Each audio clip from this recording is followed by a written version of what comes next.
The stars had never looked so beautiful, yet so threatening at the same time.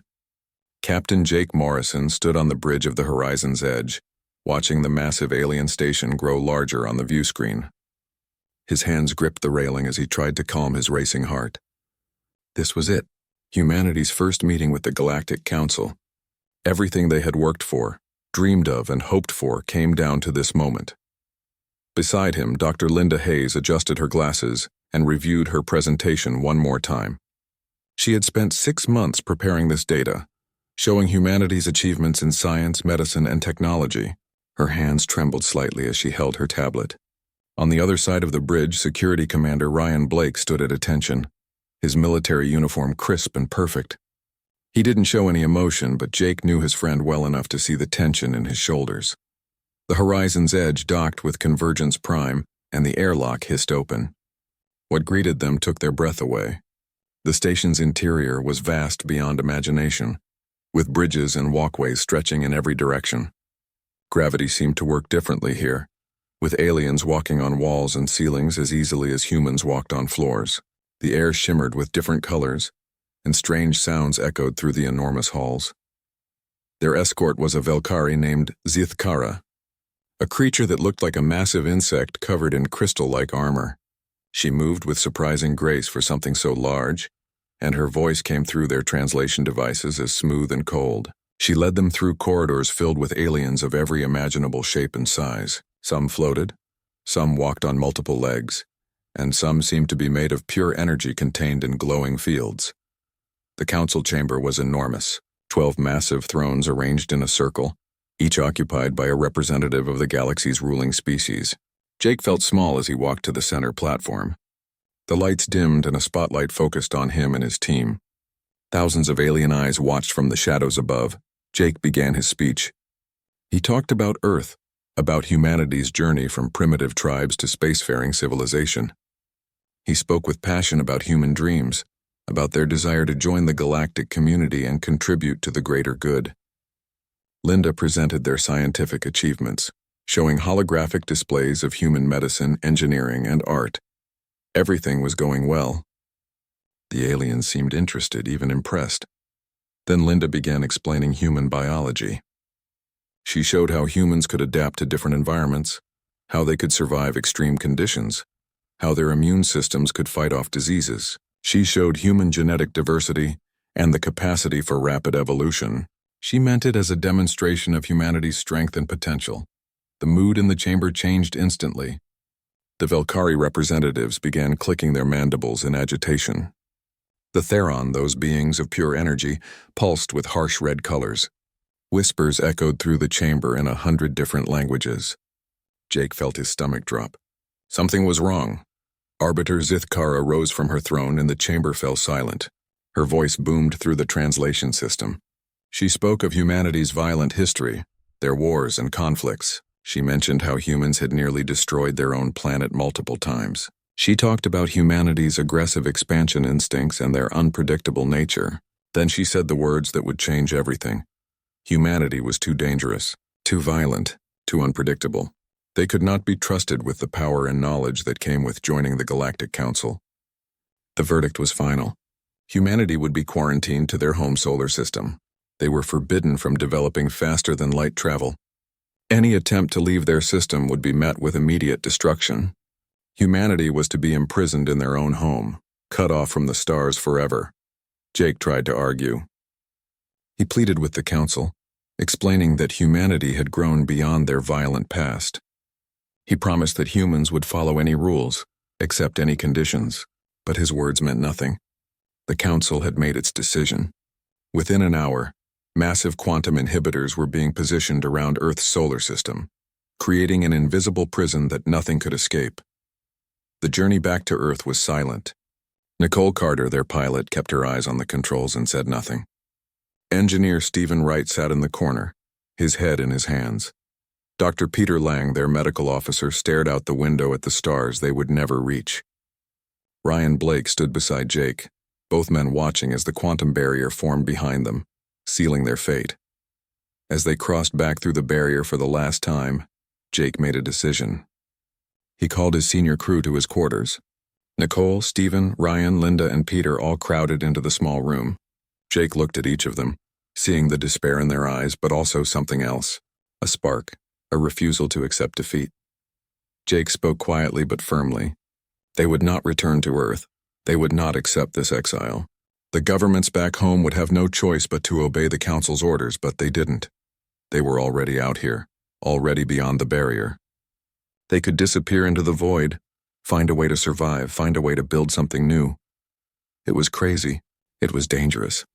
It could mean their deaths. But every person in that room agreed without hesitation. They would not go home. They would not accept humanity's imprisonment. Instead, they would become ghosts, disappearing into the darkness of space to find another path. Ryan Blake spoke first after Jake finished. They would need supplies, ships, and people. They couldn't do this alone. Stephen Wright said he knew engineers who would join them. Linda Hayes mentioned scientists who had been working on alternative FTL theories. Nicole Carter had contacts among Earth's military pilots who would volunteer. Peter Lang knew doctors and researchers who believed in human potential. They set course not for Earth but for Titan, Saturn's largest moon. There in the shadow of the gas giant, they would begin planning the impossible. They would build a fleet in secret. They would find a way past the quantum barriers. And they would lead humanity to freedom, whether the Galactic Council liked it or not. As the horizon's edge changed course, Jake Morrison looked out at the stars one last time before they entered Saturn's system. Somewhere out there was humanity's future. They had been judged and found wanting. They had been exiled and forgotten. But Jake knew something the Galactic Council didn't. Humans were at their best when someone told them they couldn't do something. And now someone had just told all of humanity that they would never reach the stars. Jake smiled grimly. The Council had made a terrible mistake. They hadn't imprisoned humanity. They had given them a reason to fight. 3 months had passed since the Council's judgment, and Earth was drowning in despair. Every news channel showed the same images over and over. Protesters filled the streets of major cities, demanding answers from their governments. Why had humanity been rejected? What had they done wrong? Families gathered around television screens, watching as politicians and scientists tried to explain the unexplainable. Humanity had reached for the stars and been slapped down like children reaching for something too dangerous to touch. But on Titan, hidden beneath the frozen surface of Saturn's largest moon, something different was happening. Jake Morrison stood in what used to be a small research station and was now becoming the headquarters of something much larger. Around him, holographic displays showed complex calculations and ship designs. The small crew of the Horizon's Edge had grown to 50 people, then 100, then 500. Every week, transport ships arrived from Earth carrying people who refused to accept humanity's fate.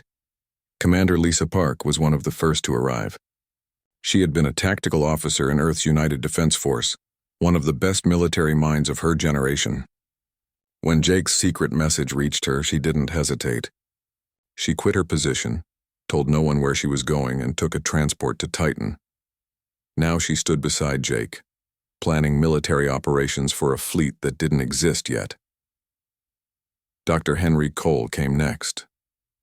He was a quantum physicist who'd been laughed at for his theories about alternative faster-than-light travel. The mainstream scientific community said his ideas were impossible, that the laws of physics wouldn't allow what he proposed. But Jake needed impossible, so Henry was exactly the right person. His theory was simple in concept, but incredibly complex in execution. Instead of trying to break through the quantum barrier, they would phase shift around it, slipping between layers of reality like a fish swimming between underwater currents. The real challenge was keeping everything secret. Earth's governments had accepted the Council's judgment and were enforcing the quarantine from their side. Any attempt to build ships or develop FTL technology would be immediately reported and shut down. That's where Kelly Brooks came in. She had been a logistics executive for one of Earth's largest aerospace corporations. She knew how to move materials, how to hide transactions in legitimate business deals, how to make things disappear from inventory records without raising suspicion. Greg Palmer handled the digital side. He was a cybersecurity expert who could make data vanish or appear wherever needed. Every communication between Titan and Earth was encrypted with codes that would take the Council's computers centuries to break. Every supply shipment looked legitimate on paper. Every person who volunteered for the exodus simply disappeared from records, officially listed as accidents, relocations, or voluntary departures to remote colonies. The work was exhausting. Stephen Wright led teams of engineers working in 3 shifts around the clock. They were building ships unlike anything humanity had created before. These weren't exploration vessels or military cruisers. These were colony ships, designed to carry thousands of people in cryosleep for decades if necessary. Each ship needed to be self-sufficient, capable of sustaining life support, food production, and manufacturing without any external resources. Nicole Carter trained pilots on the new systems.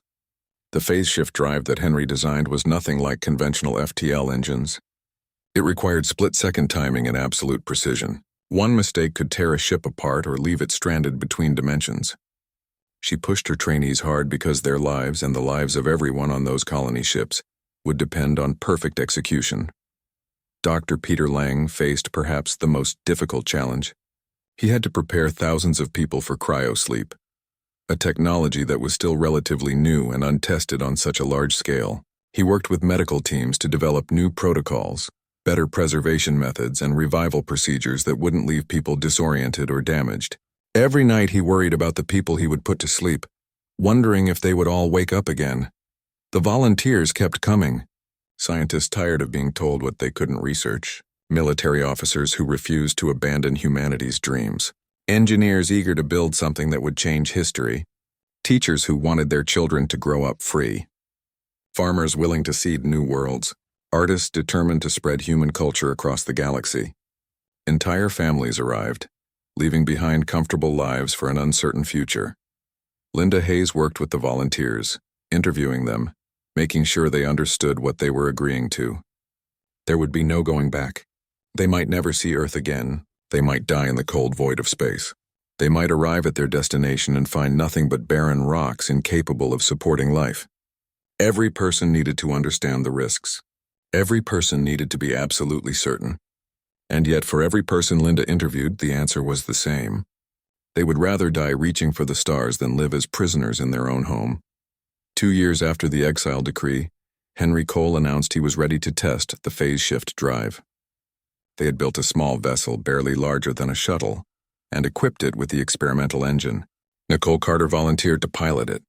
Stephen Wright would monitor all systems from Titan. The test window was small. They had calculated the weakest point in the quantum barrier, a location where the field fluctuated slightly due to gravitational interactions with Jupiter. If the drive worked, Nicole would phase through the barrier for 17 seconds before returning. Everyone gathered in the command center. Jake stood beside Henry watching the countdown. Lisa Park had her hand on an emergency shutdown switch, ready to abort if anything went wrong. Greg Palmer monitored for any sign that the council's sensors had detected the attempt. Kelly Brooks stood in the back, nervously tapping her fingers against her leg. The countdown reached 0. Nicole activated the phase shift drive. The small vessel disappeared from every sensor and view screen. Silence filled the command center. 17 seconds felt like 17 hours. Then Nicole's voice crackled through the communication system, distant and filled with static but unmistakably excited. She was through. She was beyond the barrier, and she was describing what she saw. Stars, nebulas, the vast emptiness of interstellar space. She could detect no council sensors, no monitoring stations, no sign that anyone knew she was there. Henry's theory had worked.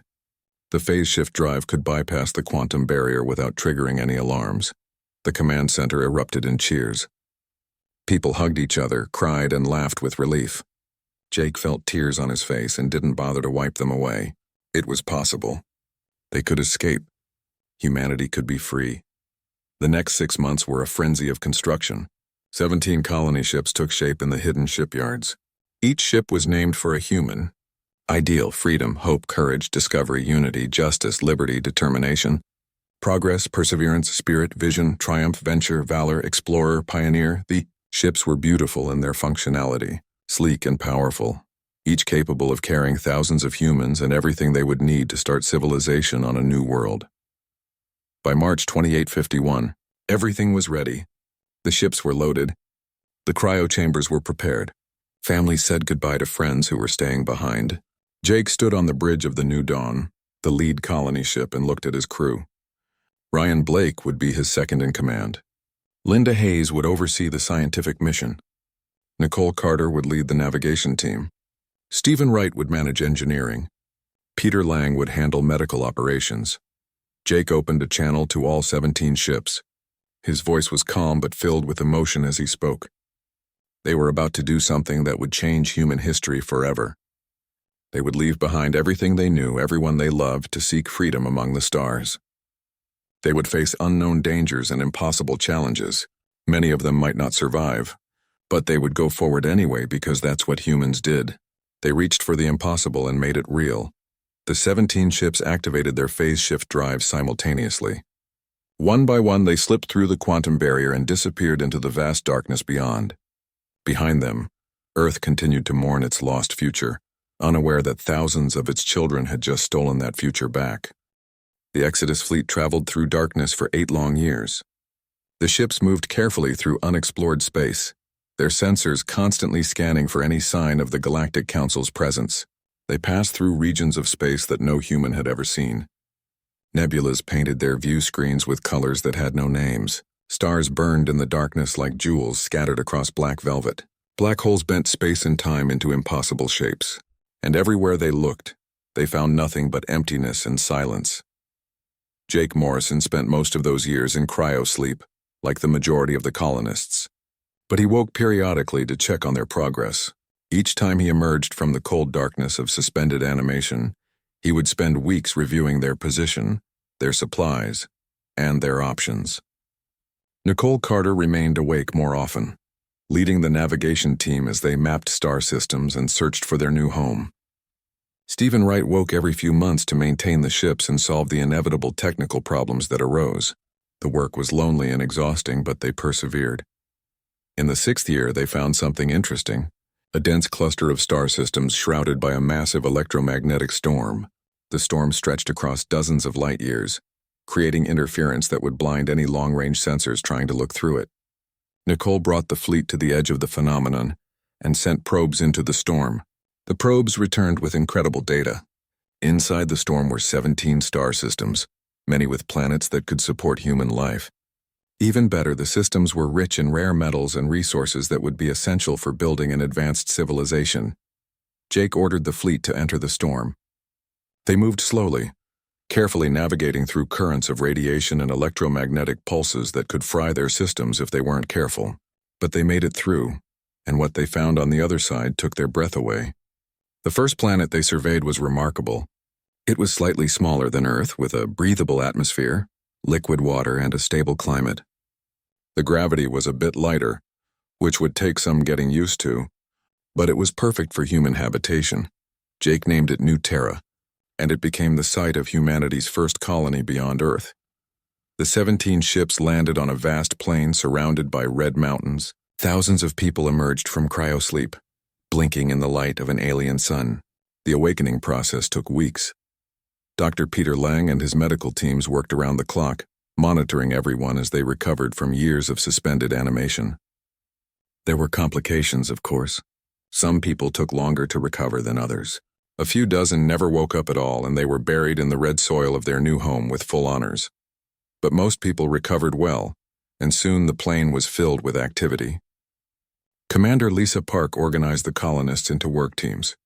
Engineers erected prefabricated habitation modules that had been stored in the ship's cargo holds.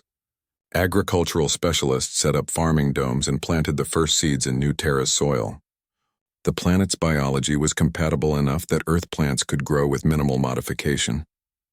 Within 3 months, they harvested their first crop of wheat, and people cried as they ate bread made from grain grown under an alien sun. Kelly Brooks managed the expansion of the colony with the same efficiency she had shown on Titan.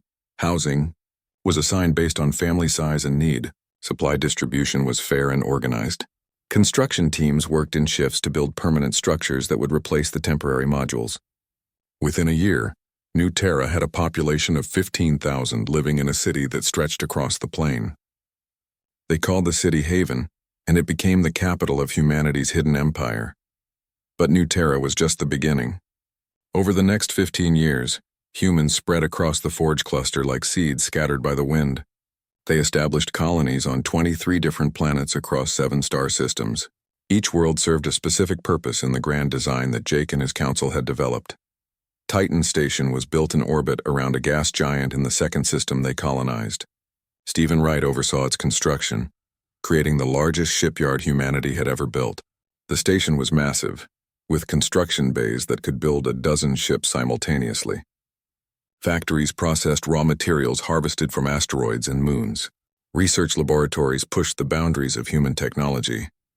Within a decade, ships built at Titan Station were superior to anything the Galactic Council had. A planet they named Avalon became the center of biological and medical research. Dr. Peter Lang established research facilities there, bringing together the brightest medical minds from the colonies. They made breakthrough after breakthrough. Treatments that extended human lifespan by decades. Genetic therapies that enhanced human cognitive abilities without altering what made them fundamentally human. Vaccines that could protect against alien diseases they hadn't even encountered yet. The work done on Avalon ensured that humanity would be healthier and stronger than ever before. Forge Prime became an industrial powerhouse. The planet had vast deposits of metals and rare elements essential for advanced technology. Automated factories ran day and night, producing everything from computer components to weapon systems. The planet's surface was dotted with mining operations and refineries. Environmental controls kept the pollution minimal, but Forge Prime was never meant to be a beautiful world. It was meant to be productive, and it excelled at that purpose. The human population exploded during these years. The colonists who came out of cryosleep had children, and those children grew up knowing nothing but freedom and the infinite frontier. They called themselves the Frontier Generation, and they were different from their parents. They had been born free, raised without the weight of Earth's history or the memory of the Council's rejection. They were confident, ambitious, and hungry for more. They learned to pilot ships before they learned to drive cars. They studied alien technology and dreamed of exploring beyond the Forge cluster.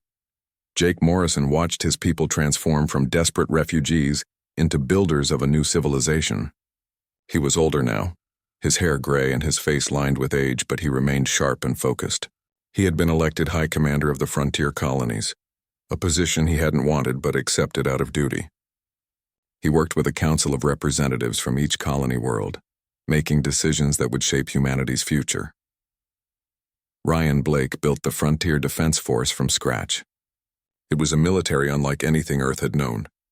Small, mobile, and incredibly well-trained. They didn't build massive battleships or planet-killing weapons. Instead, they focused on speed, stealth, and tactical superiority. Every soldier in the Defense Force was trained to think independently, to adapt to changing situations, to win battles through intelligence rather than brute force. They practiced asymmetric warfare, learning how to fight enemies that were larger and more powerful by being smarter and faster. Dr. Henry Cole continued his research into FTL technology. The phase shift drive that had allowed them to escape Earth was just the beginning. He developed the Nexus drive, a faster-than-light system that could cross distances in hours that would take Council ships weeks. Combined with phase-shifting technology, human ships could appear anywhere without warning. The tactical advantages were enormous. Nicole Carter commanded the reconnaissance fleet, sending scout ships to the edges of Council space. They observed Council patrols, mapped their territories, and learned their habits. They were never detected. Human stealth technology had advanced to the point where their ships could slip past sensors that should have seen them light years away. The information Carter's scouts brought back was invaluable for planning the next phase of humanity's evolution. Greg Palmer led the Frontier Intelligence Network, an organization dedicated to gathering information about the Galactic Council. His agents infiltrated Council data networks using quantum algorithms that left no trace. They stole maps, technical specifications, political intelligence, and most importantly, information about the Council's weaknesses. Palmer discovered that the Council was not as unified as it appeared. There were tensions between member species, disagreements about policy, and resentment among younger generations who questioned their leaders' authoritarian methods. In the 23rd year after the Exodus, Jake Morrison stood on a balcony in Haven, looking out over the thriving city. The sun was setting, painting the red mountains gold and orange. Below him, People went about their lives working, laughing, raising children, building dreams. They had done it. They had survived. They had built something that would last. But Jake knew their isolation couldn't last forever. The Galactic Council still believed humanity was trapped in the Sol system, contained and harmless. Sooner or later that illusion would need to end. Humanity had been forgotten by the galaxy, dismissed as failures who couldn't handle the challenges of the wider universe. Soon the galaxy would remember, and when it did, it would face not desperate refugees but an empire forged in secret, tempered by adversity, and ready to claim its rightful place among the stars. The Galactic Council remained completely unaware of what humanity had built beyond their sight. Their monitoring systems around the Sol system showed exactly what they expected to see: human ships moving between Earth, Mars, and the outer planets, space stations operating normally, communications suggesting a civilization that had accepted its fate and turned inward, focusing on developing sustainably within the limits imposed upon them. The Council's periodic reports all said the same thing. Humanity was contained, their technology primitive, their spirit broken. What the Council didn't know was that everything they saw was a carefully constructed illusion. Dr. Linda Hayes had developed holographic projection, technology so sophisticated that it could fool the Council's sensors from light years away. False signals made it appear as though human ships and stations were exactly where the Council expected them to be. The real Earth, meanwhile, had been quietly connected to the Frontier network through hidden phase shift relay stations. People and supplies moved between Earth and the colonies regularly, all invisible to Council surveillance. Admiral Nicole Carter's reconnaissance operations became bolder with each passing year. Her ships didn't just observe Council space anymore. They infiltrated it. Human vessels used adaptive camouflage technology that Stephen Wright's team had developed, mimicking the energy signatures of known Council ships. They slipped through patrol routes undetected. They gathered intelligence from commercial shipping lanes. They even planted listening devices on remote stations, feeding information back to Greg Palmer's intelligence network. It was during one of these missions that Captain Danny Ross made a discovery that would change everything. He commanded the scout ship Silent Runner, one of the fastest vessels in the Frontier fleet. He and his crew had been mapping the edges of Council space when they detected unusual energy readings in the Kelvar system. They moved closer to investigate and found something unexpected. The Ansharan were a species that humanity had never heard of before. They were humanoid in basic shape, but with skin that shimmered like mother of pearl and eyes that seemed to contain entire galaxies. They had once been a peaceful, artistic civilization, with a rich culture spanning thousands of years. Their homeworld occupied a strategic location along a major trade corridor that the Council wanted to control. The Council had given the Ansharan a choice: submit to Council authority and allow military bases on their world, or be declared hostile and face the consequences. The Ansharan chose to resist. The Collective Enforcement Fleet, the Council's military arm, crushed their resistance in 3 days. Now Ansharan survivors lived in labor camps, forced to mine resources from their own planet. Their art was being systematically destroyed. Their language was being suppressed. Their children were being taught that their culture was primitive and worthless. Danny found a group of Ansharan refugees hiding in an asteroid field, living in converted mining ships and surviving on salvaged supplies. When his crew made contact, the refugees were terrified at first. They thought the humans were another Council species come to finish what the enforcement fleet had started. But Danny and his people were patient. They shared food. They offered medical supplies. And slowly, trust was built. The refugees' leader was named Shala. She had been a teacher before the invasion, educating young Ansharan about their history and culture. Now she led a small group of survivors who refused to surrender their identity. She told Danny stories that made his blood run cold. The Council wasn't the benevolent organization it claimed to be. It was an empire built on subjugation. Any species that didn't conform to Council standards was either conquered or exiled. Humanity was just one of dozens of species the Council had deemed unworthy. Danny brought 3 Ansharan representatives back to New Terra. Shala came, along with Kren, a resistance fighter who had lost his entire family to the enforcement fleet, and Vess, a young engineer who had been studying human technology and was amazed by what she saw. When they arrived at Haven and saw the thriving human cities, they wept.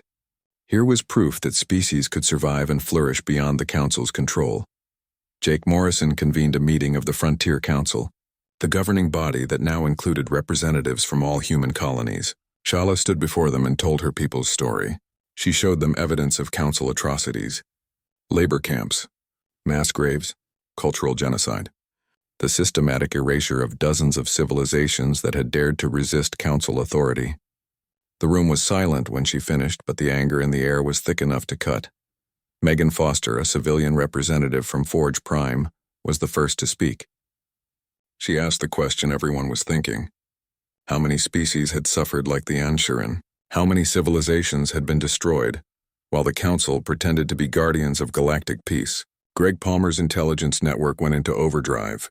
His agents made contact with subjugated species throughout Council space. Each one had a story similar to the Anshuran. The Kelthans, whose homeworld had been seized because it had deposits of rare crystals the Council wanted. The Marathi, whose culture of genetic engineering had been deemed dangerous and banned. The Asiri, who had been forced to give up their nomadic lifestyle and settle on reservation worlds. Dozens of species, all oppressed, all resentful, all waiting for someone to offer them hope. But even as Palmer built this network of potential allies, Henry Cole's research team was completing their most important project. The Nexus drive had been refined and perfected. Ships equipped with it could cross the galaxy in days rather than months. Combined with phase shift technology, the Frontier fleet could strike anywhere without warning and disappear before the Council could respond. The tactical implications were staggering. Ryan Blake trained the Defense Force for the conflict he knew was coming. His soldiers practiced boarding actions on Council-designed ships. They studied Council military tactics and developed countermeasures for every weapon system the enforcement fleet used. They learned to fight in zero gravity, in hostile atmospheres and conditions that would kill most beings. The Defense Force numbered only 50,000 soldiers, tiny compared to the Council's millions, but each one was worth 10 regular troops. Lisa Park developed the strategy they would use when the time came. She called it Operation Revelation, and it was audacious to the point of madness. They wouldn't attack the Council directly. That would make humanity look like the aggressors, confirming the Council's original judgment. Instead, they would expose the Council's lies, liberate oppressed species, and offer the galaxy an alternative. They would prove that the Council's authority was built on deception and fear, and that civilization could exist without authoritarian control. Former Ambassador Claire Warren, who had been part of the original diplomatic mission to the Council, led the effort to contact dissident factions within Council species. She found more allies than anyone expected. Young Velkari, who questioned why their leaders made decisions without input from their people. Theron, who valued individual freedom over collective order. Dozens of smaller species tired of being treated as inferior. The galaxy was full of those who resented the Council's control, but had never believed resistance was possible. 27 years after the Exodus, humanity's hidden empire spanned 42 star systems. The population exceeded 100 million. The Frontier fleet numbered 3,000 warships, each incorporating technology the Council didn't know existed. Weapons that could disable ships without destroying them. Shields that could phase in and out of normal space. Communication systems that were completely undetectable. Drives that made their ships faster than anything in the galaxy. Jake Morrison was in his 70s now, but Dr. Lang's medical advances had kept him healthy and strong. He stood before the Frontier Council and told them it was time. They had built their strength in secret. They had gathered allies. They had developed technology that gave them an edge. Most importantly, they had a cause worth fighting for. They would not attack the Council, but they would end its reign of fear. The operation would begin with a single, impossible act that would announce to the galaxy that humanity had returned. Not as desperate refugees begging for acceptance, but as liberators offering freedom to all who wanted it. The Council thought humanity was trapped and broken. They were about to learn how wrong they had been. Nicole Carter prepared the fleet for departure. Danny Ross positioned his scouts to observe Council reactions. Greg Palmer's agents stood ready to broadcast the truth across every communication network in the galaxy. Ryan Blake's soldiers checked their weapons and equipment one final time. Linda Hayes verified that all systems were functioning perfectly. Stephen Wright made sure every ship was ready for combat. Jake Morrison looked at his commanders and saw confidence in their eyes. They had been exiled and forgotten, dismissed as failures by a galaxy that thought it knew everything. Now they would remind that galaxy of something it had forgotten. Humans didn't give up. They didn't accept defeat, and when someone tried to cage them, they broke free and came back stronger than ever. The Galactic Council was about to receive a very unpleasant surprise. The Galactic Council's annual assembly was held at Convergence Prime, the same station where humanity had been judged and exiled 28 years earlier. Representatives from all 12 member species gathered in the massive council chamber to discuss trade agreements, territorial expansion, and the enforcement of council law. Security was tighter than ever, with entire fleets positioned around the station. It was considered the most protected location in the entire galaxy. Nothing could approach it undetected, and nothing could threaten it without facing overwhelming military response. At precisely the moment when Arbiter Zithkara called the assembly to order, every screen in the chamber went dark. The lights followed seconds later, plunging the vast hall into complete blackness. Security forces scrambled, believing it to be a technical malfunction, or perhaps an attack from one of the many resistance groups they had crushed over the centuries. Emergency backup systems should have activated immediately, but they didn't. Someone had taken control of the entire station's infrastructure. Then the lights returned, but they were different. Holographic projectors that shouldn't have existed filled the chamber with images. Council representatives looked around in confusion and growing alarm as the holograms solidified. And standing in the center of the chamber, transmitted from somewhere far beyond their ability to trace, was the figure of Jake Morrison. His appearance had changed since the last time the council saw him. He was older, gray-haired, but his eyes burned with intensity that had only grown stronger over the decades. He wore the simple uniform of the Frontier Defense Force, and behind him, the hologram showed images of thriving human cities on worlds the council didn't know existed. Jake's voice filled the chamber, translated instantly into every language present. He began by reminding them of their first meeting, of the judgment they had passed on humanity. He acknowledged that humans had been violent and destructive in their past. But then he asked a question that made several council members shift uncomfortably. What gave the council the right to judge any species when their own history was built on conquest and suppression? The holograms shifted, showing the thriving metropolis of Haven on New Terra. Massive shipyards at Titan Station, where vessels more advanced than anything in council space were being built. Agricultural worlds feeding millions. Research facilities pushing the boundaries of science. A civilization that had not just survived exile but flourished beyond all expectations. The council members watched in stunned horror as humanity's hidden empire was revealed before their eyes. Jake continued speaking, his tone calm but carrying an edge of steel. He explained that humanity had not spent the last 28 years wallowing in self-pity. They had built, they had grown, and they had learned the truth about the Galactic Council. They had discovered the Anshirine and dozens of other species that had been conquered and subjugated. They had uncovered the lies that the Council used to maintain its authority. As Jake spoke, events were unfolding simultaneously across Council space, all perfectly synchronized. Admiral Nicole Carter led a fleet of 300 ships into the Kelvar system. The collective enforcement fleet stationed there detected the approaching vessels and prepared for battle. But before they could fire a single shot, every ship in the enforcement fleet went dark. Their weapon systems failed. Their shields collapsed. Their engines shut down. Stephen Wright's electromagnetic pulse technology had disabled them completely without causing any permanent damage or casualties. Human ships took up positions around the Ansharan homeworld. Ground forces led by Commander Ryan Blake teleported directly into the labor camps using experimental phase shift technology. The guards found themselves surrounded by soldiers who moved like shadows and fought with precision that seemed impossible. Within an hour, every labor camp on the planet had been liberated. The Ansharan prisoners emerged into the sunlight, hardly able to believe they were free. Similar operations were happening on a dozen other worlds. Species that had been conquered and oppressed by the Council watched as human ships appeared in their skies, and human soldiers freed them from captivity. Not a single shot was fired in most locations. The humans disabled enforcement fleet vessels with their advanced technology and neutralized guards with non-lethal weapons. They came not as conquerors, but as liberators, and the freed species greeted them with tears of joy and gratitude.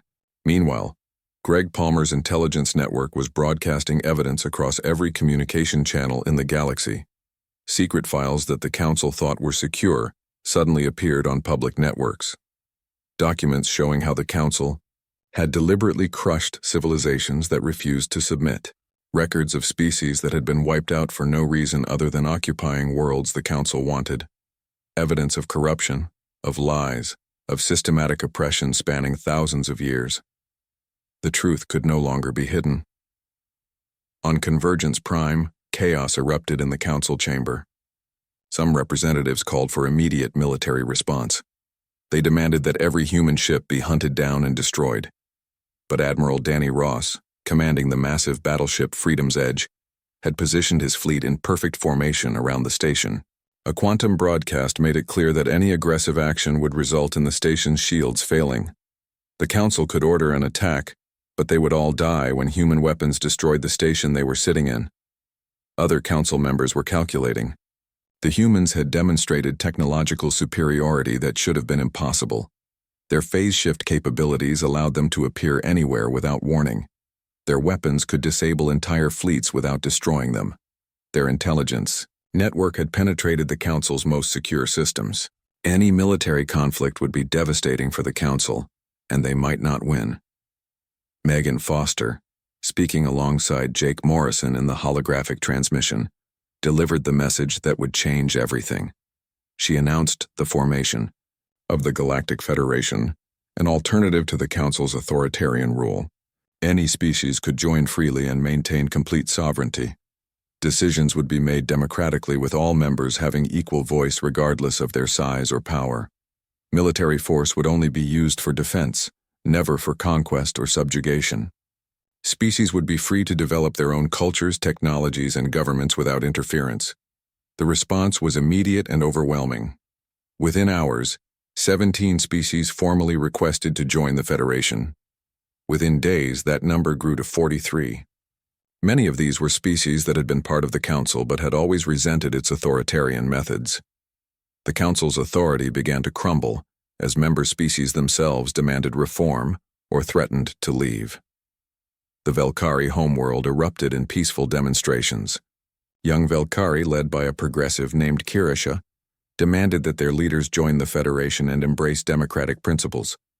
The older generation of Velkari tried to maintain control, but they couldn't suppress millions of their own, people who had seen the evidence of Council corruption and wanted change. The Theron species, those beings of pure energy, split into two factions. Nearly half of them declared support for the Federation's principles of freedom and individual rights. The other half remained loyal to the Council's emphasis on order and stability.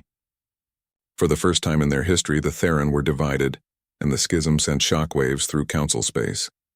Smaller species that had always been treated as inferior by the Council's dominant members saw the Federation as their chance for real equality. They joined in droves, eager to be part of a galactic government where their voices would actually matter. Arbiter Zithkara found herself facing an impossible situation. The Council could try to maintain its authority through force, but that would mean war against an enemy that had already demonstrated superior technology. They could accept the status quo and watch as more species left to join the Federation, or they could adapt. The old Velkari Arbiter made a decision that surprised everyone. She called for a vote to dissolve the Council's authoritarian structure and petition to join the Federation as an equal member. The debate was fierce. Some Council members refused to give up their power and privileges, but others recognized that the galaxy had changed forever, and clinging to the old ways would only lead to irrelevance or destruction. The vote passed by a narrow margin. The Galactic Council, after thousands of years of authoritarian rule, agreed to transform itself and join the Federation. 3 months after Revelation Day, representatives from 137 species gathered on New Terra for the first Galactic Federation Congress. The meeting took place in a massive hall built specifically for the occasion, with translation systems that could handle hundreds of languages simultaneously. Species that had never met before sat side by side, equals in building a new galactic order.